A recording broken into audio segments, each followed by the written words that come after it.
आचार्य जी, मैंने अपने मन को बहुत टटोला और पाया कि मेरा मन डरा हुआ है और अपने आप को हीनता भरी निगाहों से देखता है। मुझे इतना जिस चीज़ ने गिराया है वो है मेरी कामुकता,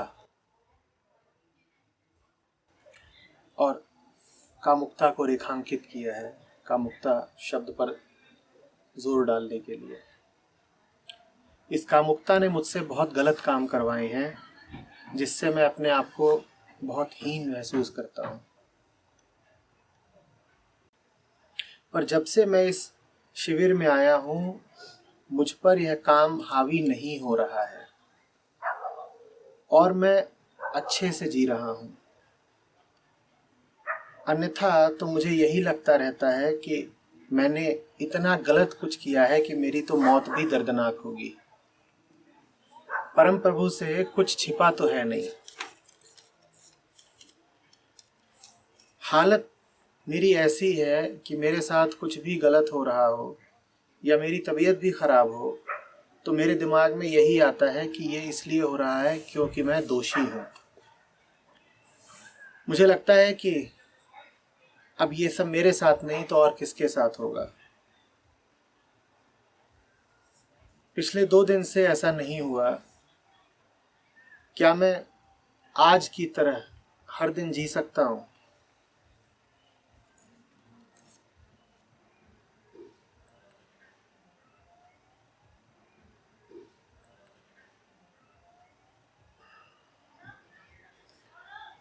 तुम्हें जो चीज खाए ले रही है वो प्राकृतिक काम नहीं है।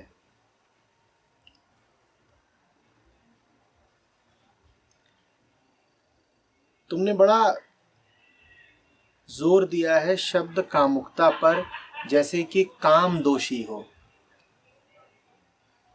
समझना बात को, तुम में अगर हीन भावना है, तुम ग्लानि से भरे रहते हो, लगातार दोषी अनुभव करते हो, तो इसका जिम्मेदार काम नहीं है। इसका जिम्मेदार काम का सामाजिक संस्करण है। एक तो होता है प्राकृतिक काम, जो प्रकृति में, पौधों में, पशुओं में, यहाँ तक कि नन्हे बालक बालिकाओं में भी पाया जाता है। उसमें नदी सा बहाव होता है। वो ऐसी ही बात होती है कि जैसे वृक्ष पर पत्ते फूल आ रहे हों।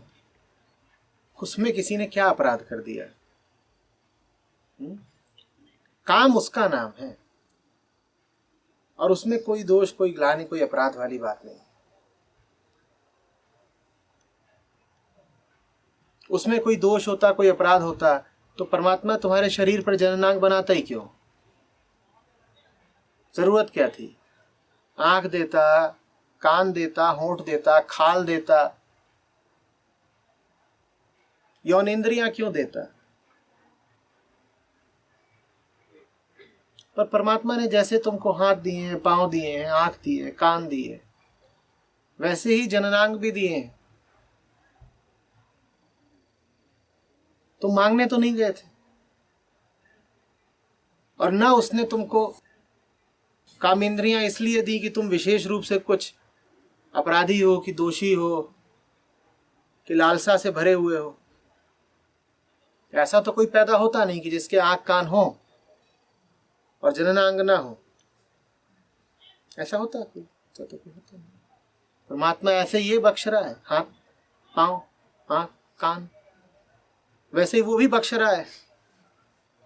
उसमें क्या तुमने गुनाह कर दिया? चूक दूसरी जगह हो रही है, उस पर तुम उंगली नहीं रख पा रहे। उसको समझो जरा। समाज एक साथ तुम पर 2 तरह के दबाव बना रहा है।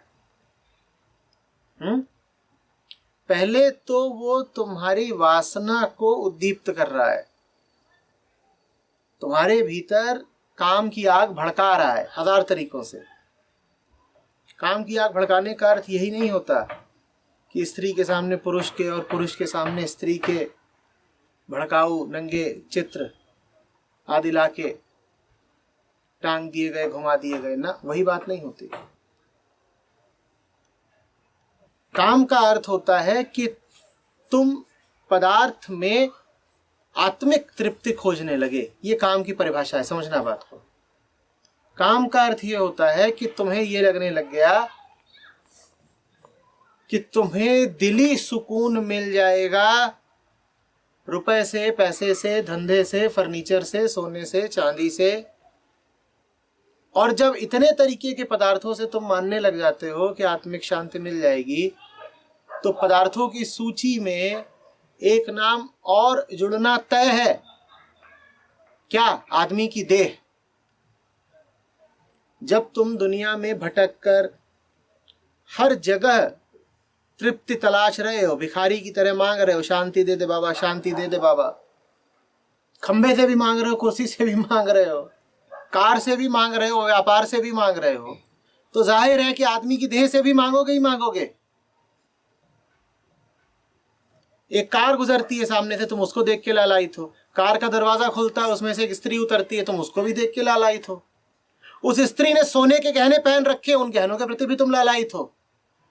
उस स्त्री की समाज में कुछ इज्जत है, उस इज्जत के प्रति भी तुम लालायित हो। गौर से देखना कि तुम मात्र स्त्री की देह के प्रति ही लालायित नहीं हो, तुम्हें उसकी कार, उसके गहने, उसकी इज्जत, सब कुछ आकर्षक लगता है। कामुकता अध्यात्म की दृष्टि में हर उस लालसा का नाम है जो तुम पदार्थ के प्रति रखते हो। देह भर की बात नहीं है। एकदम बुढ़ा जाओगे तो देह के प्रति आसक्ति खत्म भी हो सकती है। 70 के हो गए, 80 के हो गए, अब देह बहुत आकर्षक लगेगी नहीं, लेकिन सोना तो अभी भी आकर्षक लगेगा कि नहीं लगेगा? पदवी, पद, प्रतिष्ठा, ये तो अभी भी आकर्षक लगेंगे। ये भी कामुकता है। इस आदमी को भी तुम काम लोलुप ही जानना। तो आदमी के भीतर की जो रिक्तता होती है वो कई रूपों में शांति तलाशती है, वो कई दरवाजों पे जाकर के भीख मांगती है। इस पूरी प्रक्रिया को व्यापक तौर पे तुम काम का नाम देना। इतना ही नहीं कि जिसको आदमी की या औरत की देह का लालच है वही कामी है, वही भर कामी नहीं है। जिसको ज्ञान का बहुत लालच है वो भी कामी है। जैसे खाने का बहुत लालच है वो भी कामी है। खोखलापन तो एक है ना, तुमने उसको भरने के साधन अलग अलग कर रखे हैं। कोई कहता है पैंट शर्ट से भर दूंगा, कोई कहता है कुर्ते पजामे से भर दूंगा। तुम एक को ही क्यों इल्जाम देना चाहते हो? बात समझ में आ रही है? यही कारण है कि बहुधा जो कामी आदमी होता है उसको सिर्फ देह का नहीं 50 और चीजों का भी लालच होता है। सुनते ही होगे लोग कहते हैं शराब, शबाब, कबाब सब इकट्ठे चाहिए। तो शबाब भर नहीं चाहिए, साथ में फिर शराब भी चाहिए और कबाब भी चाहिए। हर चीज का लालच है। और देखा नहीं है कि तुम्हें प्रियतमा तो भाती ही है, पर अगर श्रृंगार और गहनों से लदी हुई प्रियतमा हो तो और ज्यादा भाती है। कभी किसी होर्डिंग पर किसी गहने की दुकान का विज्ञापन देख लेना। ये जो ज्वेलरी की दुकानें होती हैं इनका विज्ञापन कभी गौर से देखना, सड़क किनारे होर्डिंग होते हैं, उसमें तुम्हें 2 बातें दिखाई देंगी, एक गहना और दूसरी एक इठलाती मदमाती कामिनी।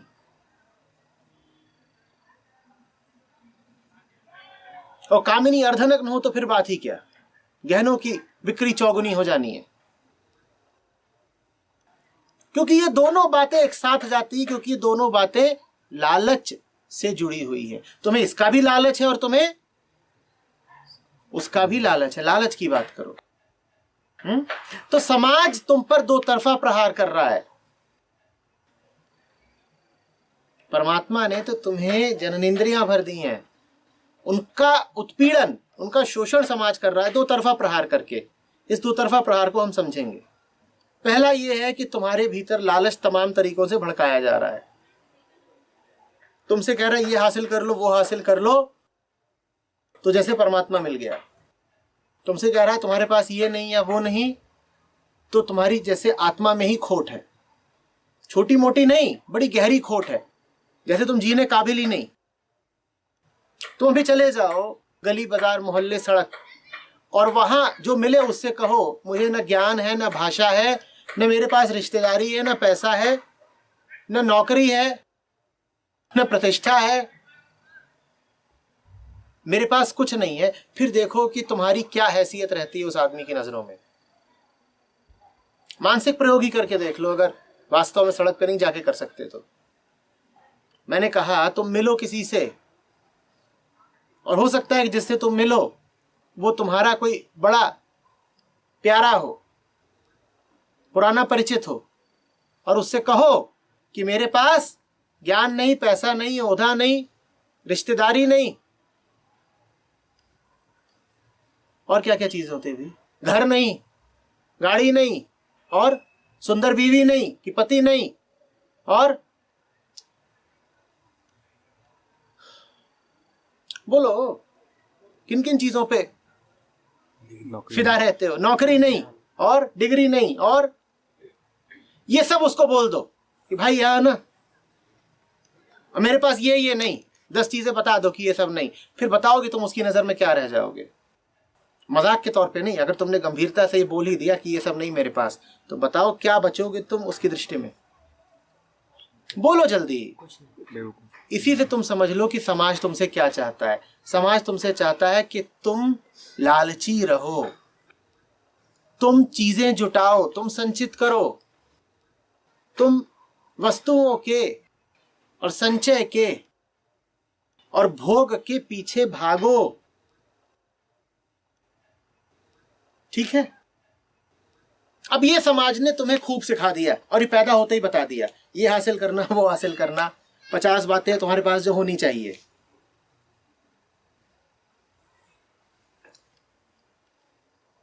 और कहने को तुम्हें ये सब इसलिए बताया क्योंकि समाज तुम्हारा हितैषी है। अगर देखो तुम्हारे पास अगर ये सब नहीं है तो जिंदगी जीने काबिल नहीं रह जाएगी। तो जाओ और इकट्ठा करो जल्दी से, और तुम इकट्ठा ना करो तो पीछे से वो फिर चाबी भी भरेंगे, डंडा भी मारेंगे, भावुक होकर के दलीलें और दुहाइयां भी देंगे कि हमारी खातिर कुछ करके दिखा दे बेटा, एक बार को हमें भी फक्र हो जाए कि हमारी औलाद है।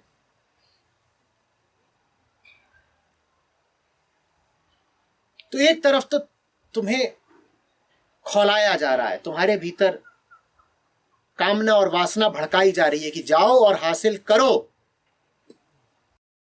बच्चा छोटा सा है, माँ उससे बोल रही है तेरे लिए चांद सी राजकुमारी लाऊंगी। अब वो इतना छोटा है, भी उसको ये सब ख्याल भी नहीं कि राजकुमार, कि राजकुमारी, कि राजकुमारी का चांद सा चेहरा। पर माँ खुद उसमें वासना उद्वेलित कर रही है। और पड़ोस में कहीं शादी हो रही है तो दादी बोल रही है मैं अपने छौने की भी ऐसे ही शादी करूंगी, सोने के उड़ने वाले घोड़े पे सवार होके आएगा मेरा बेटा अपनी दुल्हनियां उठाने। बेटा ये सब सुन रहा है, ये सब सुनते सुनते वो बड़ा भी हुआ जा रहा है। तो तुम्हें आंच दी जा रही है, तुम्हें उत्तेजित किया जा रहा है। तुम फिल्म देखने जाते हो, फिल्म का निर्माता निर्देशक बखूबी जानता है कि फिल्म चलानी कैसे है। तुम्हारी वासना को थोड़ा सा भड़काना भरे और चल जाएगी। 2 ही काम करने होते हैं, एक तुम्हें उत्तेजित कर दिया जाए, दूसरा तुम्हारे आंसू छलका दिए जाए। और जो ये तुम्हारे साथ कर सके तुम उसके गुलाम हो गए। तुम 2 के तुरंत गुलाम हो जाते हो। पहला वो जो तुम्हें रुला दे, जिसके पास तुम्हारी भावुकता की चाबी हो, कि चाबी घुमाई नहीं और तुम रो पड़े। और दूसरा तुम उसके गुलाम हो जाते हो जिसको देख के तुम में उत्तेजना दौड़ जाए। और फिल्में देखने जाओ, फिल्मों में दोनों चीज रहती हैं, कभी खुशी कभी गम। एक और तो तुम्हें रुलाया जा रहा है और दूसरी तरफ तुम्हें तपाया जा रहा है। दोनों काम हो रहे हैं एक साथ। अब तुम पकड़ में आ चुके हो, भागोगे कैसे?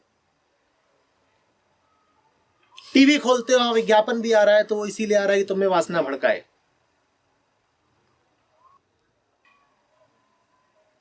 पुरुषों के सेफ्टी रेजर का विज्ञापन है, उसको लेके कौन घूम रही है? कमसिन हसीना। वो क्या करेगी उसका? और तुमने देखा नहीं और तुम भाग पड़ते हो बिल्कुल कि यही खरीद ले अभी।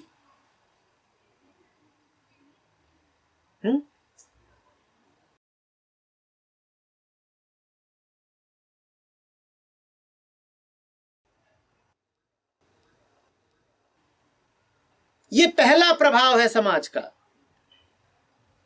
व्यक्ति को खौला दो, व्यक्ति में वासना का संचार कर दो, व्यक्ति को खूब लालच दे दो।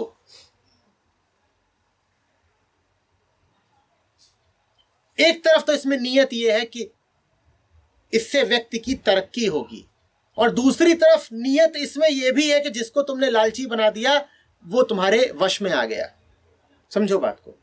जिस आदमी में लालच नहीं, वो किसी का गुलाम नहीं हो सकता। और जिस आदमी के भीतर तुमने लालच दौड़ा दिया, अब वो बड़ी आसानी से तुम्हारे काबू में आ जाएगा।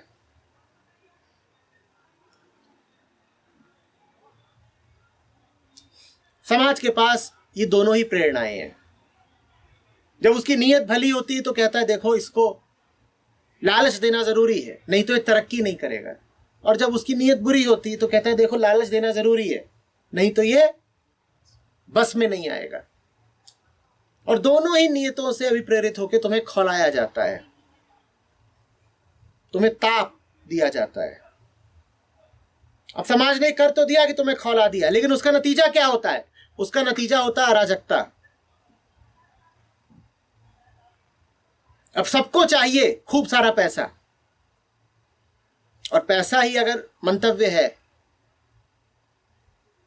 तो मारामारी मच जाती है, खून खच्चर हो जाता है। पैसा ही अगर चाहिए तो कैसे भी लाओ पैसा, सबको ही चाहिए। रूपवती स्त्री तो औरत के पीछे फिर कत्ल हो जाते हैं। ये पहले प्रभाव का नतीजा निकलता है। तो फिर समाज को तुम पर एक दूसरा प्रभाव लाना पड़ता है। वो प्रभाव क्या है? नैतिकता। फिर समाज तुम्हें यह भी बताता है क्या सही है क्या गलत है। पहले तो वो तुम्हें बताएगा कि जाओ स्त्री हासिल करो, 1000 तरीकों से तुम्हें उत्तेजित करेगा, चाबी भरेगा। और फिर तुम्हें यह भी बताएगा देखो सिर्फ कुछ बंधे बधाए तरीके हैं जिनसे स्त्री को हासिल करना, जोर जबरदस्ती मत करना। जैसे हम तुम्हें ललचवा रहे हैं, तुम भी उसे ललचाना ताकि वो अपनी सहमति से आ जाए तुम्हारे पास। और फिर 50 और शर्तें लगाई जाती हैं तुम्हारे ऊपर। तुम उन शर्तों का पालन न करो तो तुम अनैतिक घोषित हो जाते हो, तुम्हें कारावास भी हो सकता है। कारावास नहीं भी होगा तो तुम समाज की नजरों से गिरोगे। अब ये बड़ी अजीब हालत है तुम्हारी। तुम एक विद्यालय में पढ़ रहे हो जहां तुम्हें बताया जा रहा है शराब पीना बुरी बात। वो विद्यालय कौन संचालित कर रहा है? समाज। और ये सामाजिक मूल्य हैं जो विद्यालय के माध्यम से तुम तक पहुंच रहे हैं। समाज का ही शिक्षक है जो तुमको विद्यालय में पढ़ा रहा है शराब पीना बुरी बात। और तुम अपनी शाला से बाहर निकलते हो, 2-4 किलोमीटर आगे बढ़ते हो और तुम्हें दिखाई देते हैं शराब के ठेके। और उन शराब के ठेकों को भी कौन चलवा रहा है? समाज। अब समाज तुम पे ये दो तरफा वार कर रहा है। एक तरफ तुम में आग लगाई जा रही है कि पियो, और दूसरी तरफ तुम्हें पीने नहीं दिया जा रहा है ये कह के कि शराब पीना बुरी बात। अगर शराब पीना बुरी बात तो ठेका क्या कर रहा है सड़क पे?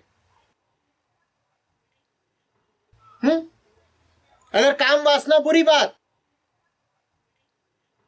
तो टीवी पर वो सब इतराती फुसलाती क्यों नाच रही हैं? वो ज्ञान तो नहीं दे रही, वो बोध या मुक्ति तो नहीं दे रही, वो प्रेमवश तो नहीं नृत्य कर रही। उनके नाचने का तो एक ही प्रयोजन है क्या? कि तुम्हें पकड़ ले, तुम में वासना संचारित कर दे। अब तुम फंसे बच्चों, तुम फंसे। तुम्हारी हालत अब हो गई है प्रेशर कुकर जैसी। नीचे से लगा दी गई है आग और ऊपर से दे दिया गया है ढक्कन।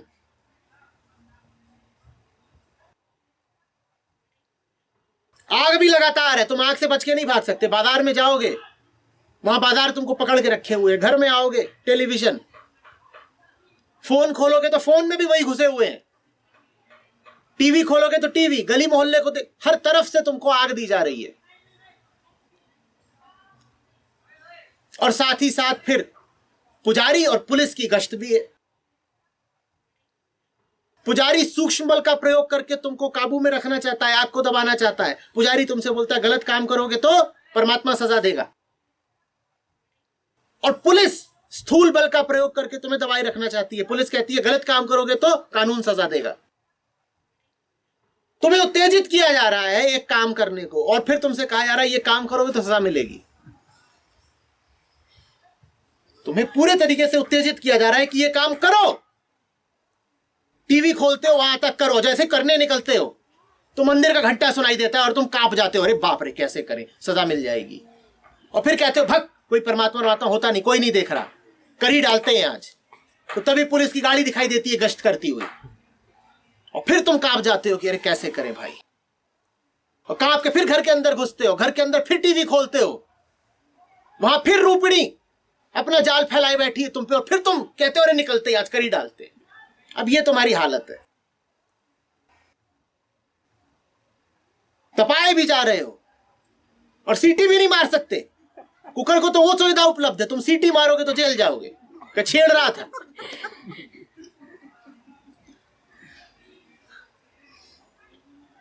तो तुम्हारा क्या होगा? तुम्हारा यही होगा कि दबाव बढ़ता जाएगा, बढ़ता जाएगा, बढ़ता जाएगा, और तुम फटोगे। फटना भी दो किस्म का होता है। एक होता है स्थूल किस्म का फटना। उस स्थूल किस्म के फटने से बलात्कारी पैदा होते हैं, कि जिनको तुमने इतनी उत्तेजना दी, इतनी उत्तेजना दी कि वो संभाल ही नहीं पाए और फट पड़े।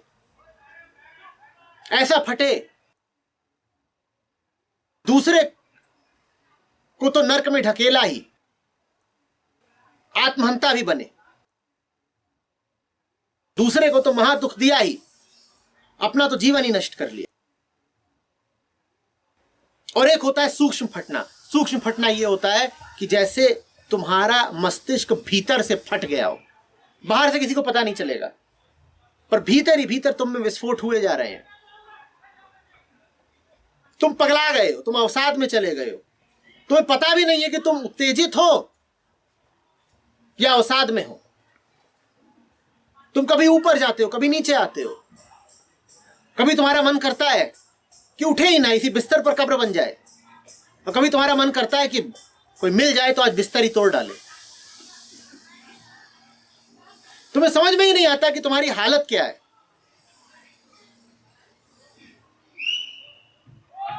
दोष इसमें नैसर्गिक काम का नहीं है, दोष इसमें इस बात का है कि तुम होश में नहीं जी रहे हो। तुम होश में नहीं जी रहे हो। तुम किसी को भी अनुमति दे रहे हो कि आओ और मुझ पर छाओ। कोई फिल्म रिलीज होती है, 5 वेबसाइट पे उसका रिव्यू आ जाता है। कोई 4 सितारे दे रहा है, कोई 4.5 सितारे दे रहा है, कोई 3 दे रहा है। तुम भी कतार में लग जाते हो, हम भी देखेंगे।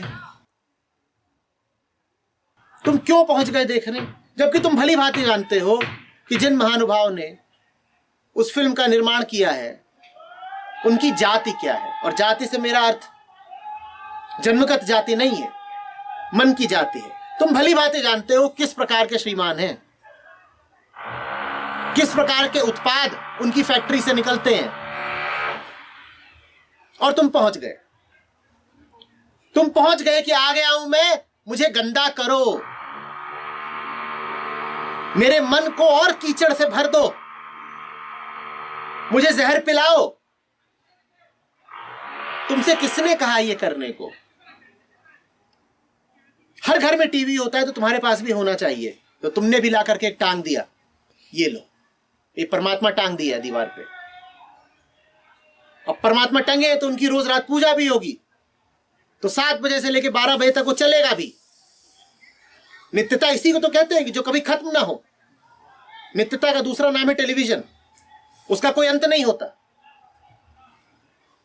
एक तो है जिसका नाम ही है 24x7 नित्य पूरा, परमात्मा की तरह अनंत।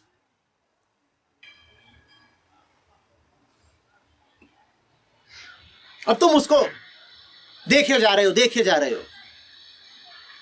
जैसे कोई भक्त भगवान को देखता है वैसे तुम टीवी देख रहे हो। और वहां से हर प्रकार का मल बह रहा है और तुम उसको पी रहे हो, पी रहे हो, पी रहे हो। तुमसे किसने कहा ये करने को? फिर तुम उन्हीं के नक्शे कदम पे चल रहे हो, उन्हीं के इशारों पे नाच रहे हो। तुमसे किसने कहा कि तुम ये होने दो? दुनिया जिनको अपना नेता मानती है, जिनको अपना आदर्श मानती है, तुमने भी उनको तुरंत अपना आदर्श बना लिया। हाँ, फलाना बड़ी कंपनी का मालिक है, वो मेरा भी आदर्श हो गया।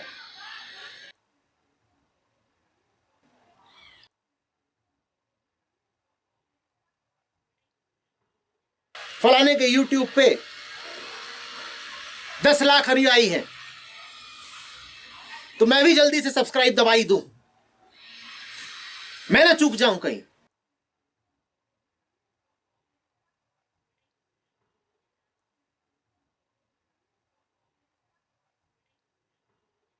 यहां पर चूक रहे हो। काम नहीं गलत है, मलिन काम गलत है, गुलाम काम गलत है, बहका हुआ काम गलत है, शोषित काम गलत है, अंधा काम गलत है। और तुमने अपनी जो कहानी लिखी है उसमें दोनों तत्व मौजूद हैं। एक तरफ तो तुम्हारा घोड़ा बेलगाम है, पकड़ में ही नहीं आता। एक तरफ उस घोड़े को लेकर के तुम में घोर ग्लानि है, मेरा घोड़ा ऐसा दौड़ा।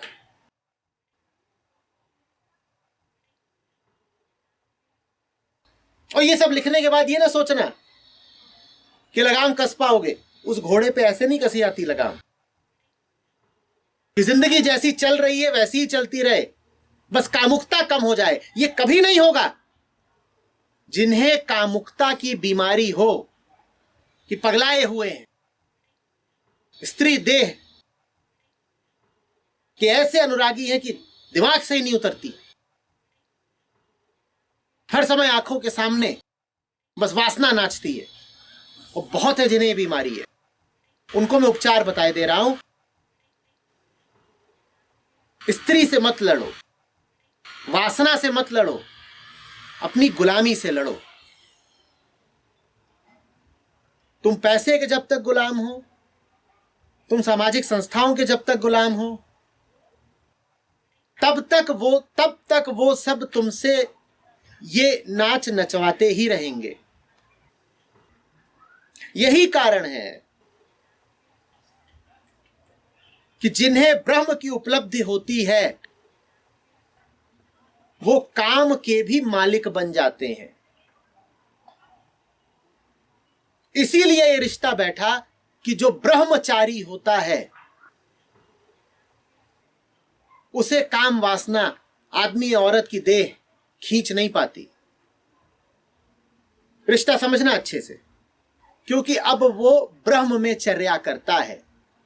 अब उसका मालिक बस एक है, अब दुनिया उसकी मालिक नहीं है।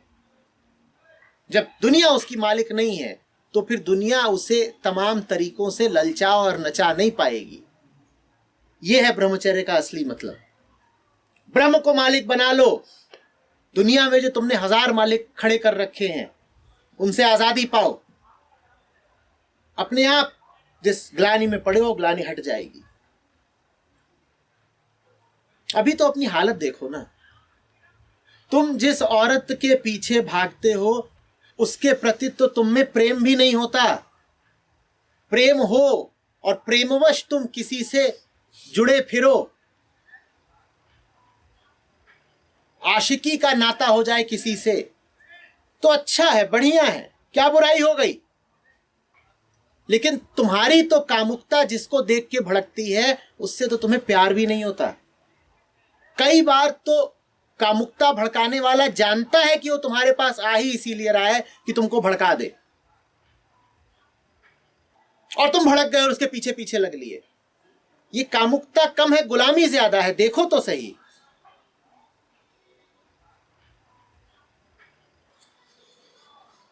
जैसे कोई भी तुम्हारा गियर बदलना जानता हो, पकड़ा और बदल दिया, इधर दबाओ क्लच, हाथ में लो गियर और खटक, और तुम चल पड़े। आदमी हो कि मशीन हो,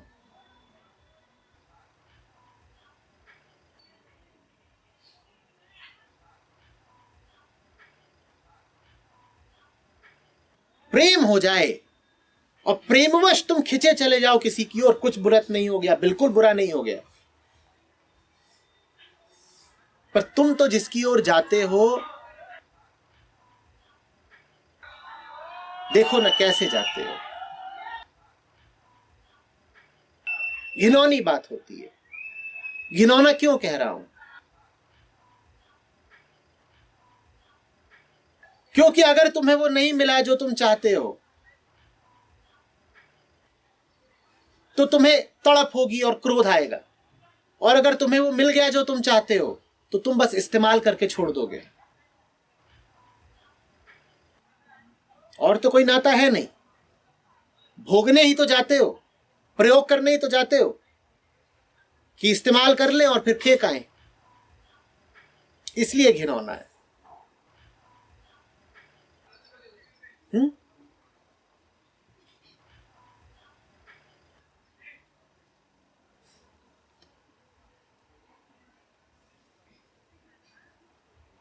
आदमी और औरत में स्वस्थ संबंध संभव हैं,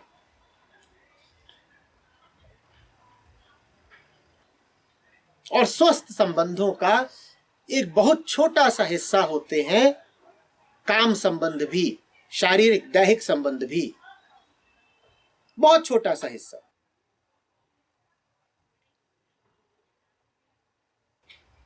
वैसे जैसे कोई अगर अच्छा खाना बनाना जानता हो, तो उसमें फिर थोड़ा सा तेल और घी भी डालता है। और कोई तुम्हें ऐसा खाना खिला दे जो तेल ही तेल हो, तो खाने के नाम पे सिर्फ तेल पी रहे हो, फिर जियोगे कि मरोगे? स्वस्थ संबंधों में काम वैसे ही मौजूद रहता है जैसे कि स्वस्थ भोजन में, स्वास्थ्यप्रद भोजन में तेल, बस उतना सा, बस उतना सा। और फिर उसमें कोई बुराई नहीं है।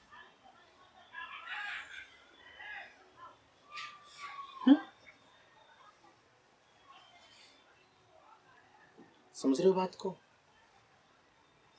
सब्जी पहले है, तरकारी पहले है, फिर उसमें जरा सा तेल।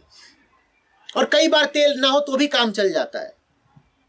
उबाल के भून के खा लिया, उसका भी अपना मजा है। सब्जी बिना तेल की हो तो चल जाएगी, तेल बिना सब्जी का हुआ तो कहीं घर जाओ, पूछो आज क्या बना है, और जवाब में आए तेल। ऐसी तुम्हारी खुराक है।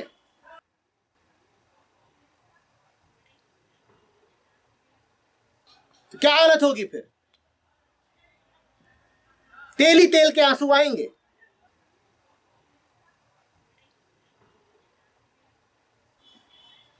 कि रिश्ते का आधार ही काम है, सब्जी ही तेल की बनी है, फिर नाम के लिए उसमें आलू की एक फाक डाल दी।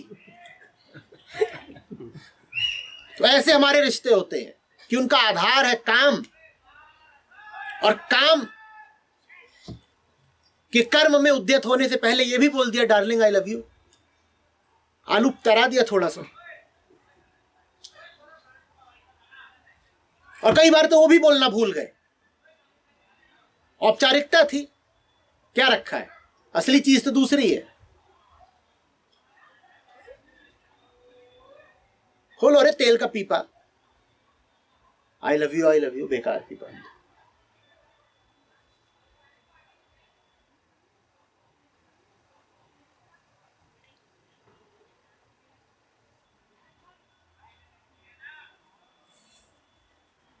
आ रही बात समझ में?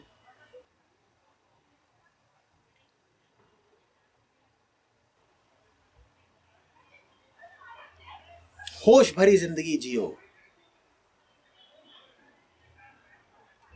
तुम्हारी ऊर्जा लगनी चाहिए किसी सत्कार्य में, तुम्हारी ऊर्जा बहनी चाहिए सत्य की ओर, परमात्मा की ओर।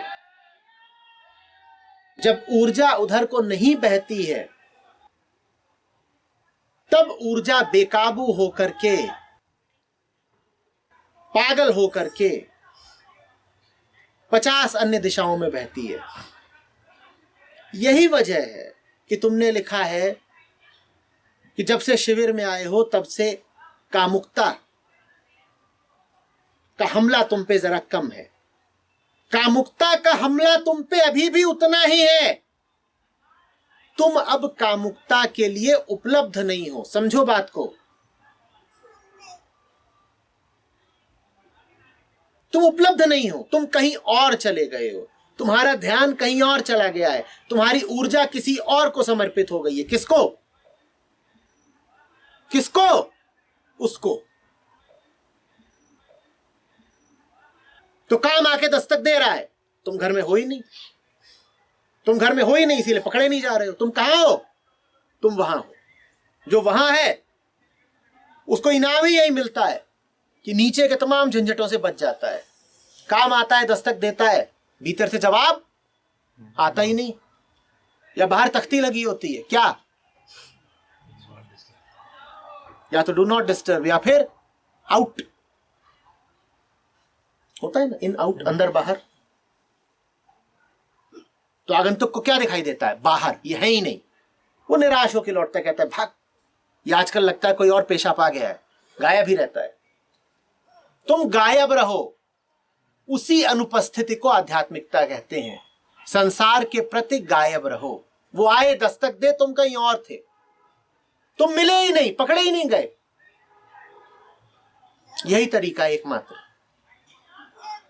नहीं तो दुनिया बेटा नचा नचा के मारेगी। शोले देखी है ना, बोतल तोड़ दी जाती है, कांच बिखरा दिया जाता है, और फिर कहते हैं नाच बसंती नाच। दो तरफा प्रभाव है। पहले तो कहा जा रहा है नाच, और साथ ही साथ बिखरा दिए गए हैं कांच। यही हाल कर रहा है जमाना तुम्हारा, भूलना मत। न तो वो तुमको रुकने देगा, न कांच हटाएगा। नाचने से रुके अगर तो जय वीरू गए, और कांच हटाए नहीं जाएंगे। अब तुम नाच भी रहे हो और घायल भी हो रहे हो, खून ही खून हो गया है। वही तुम्हारी हालत है, वो खून तुम्हारे लफ्जों में दिखाई दे रहा है।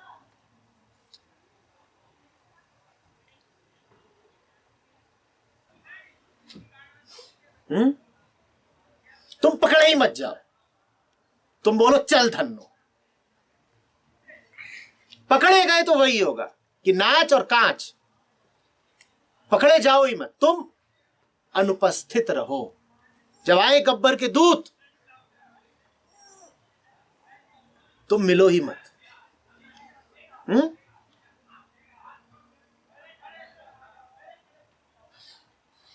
बात आ रही समझ में? तुम मिलना मत, तुम वहां रहना। वहां रहने के तरीके, वहां रहने के साधन बहुत तुमको इसी शिविर में मिले जा रहे हैं। खाली बैठना मत। तुम्हारी ऊर्जा, तुम्हारा समय, ये तुम्हारा नहीं है।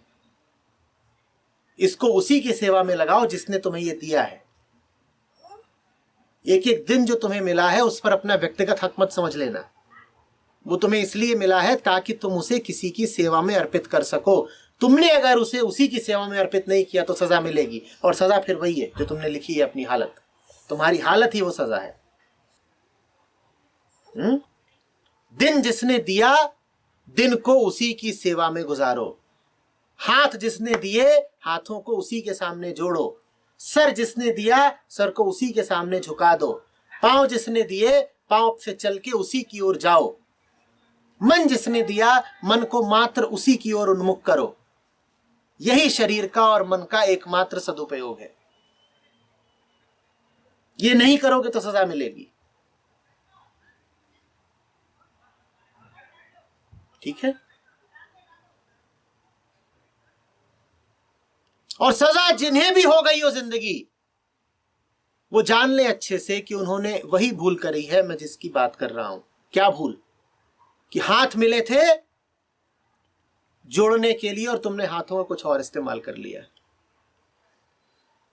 पांव मिले थे उस तक जाने के लिए और तुमने पांव का कुछ और इस्तेमाल कर लिया। होठ मिले थे उसके गीत गाने के लिए और तुमने होठों का कोई और इस्तेमाल कर लिया। बुद्धि मिली थी उसको गुनने के लिए और तुमने बुद्धि का कोई और इस्तेमाल कर लिया। नतीजा जिंदगी बन गई सजा। कोई भी तुम्हें अगर सजा मिली है जिंदगी में तो यही कारण जानना।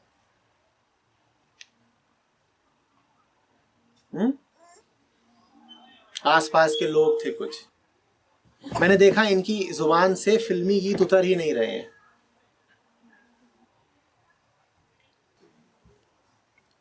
तो फिर एक कार्यक्रम शुरू किया गया, स्टूडियो कबीर। उसमें हफ्ते में 2 बार 3 बार लोग मिलते हैं और कबीर ही कबीर गाते हैं, पूरे मन से गाते हैं। अब 2-4 महीने हो गए हैं इस उपक्रम को शुरू करे और नतीजा ये निकला है कि फिल्मी गीत जो जबान पे चढ़े थे वो उतरने लगे हैं। जो लोग नियमित हैं स्टूडियो कबीर के सत्रों में वो स्वयं ही कहते हैं कि अब हम भजन ही गुनगुनाते रहते हैं। पहले जैसे फिल्मी धुन चढ़ी रहती थी अब राम धुन चढ़ी रहती है। उठते बैठते आते जाते कबीर कबीर कबीर। और फिर कबीर के साथ बुल्ले शाह भी आ गए, मीरा भी आ गई, बात आगे बढ़ रही है। बात समझ रहे हो ना? तुम्हें यहां के गीतों ने घेर रखा था, बचने का एक ही तरीका था कि तुम वहां के गीत गाने शुरू कर दो। अब यहां के गीत हटे गए और वहां के गीत तुमने गाने बंद किए नहीं, कि नतीजा क्या निकलेगा? यहां के गीत गर्दन पकड़ लेंगे।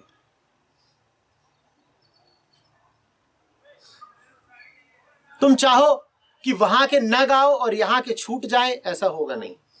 यहां से छूटने का तो एक ही तरीका है, वहां के गाने शुरू कर दो।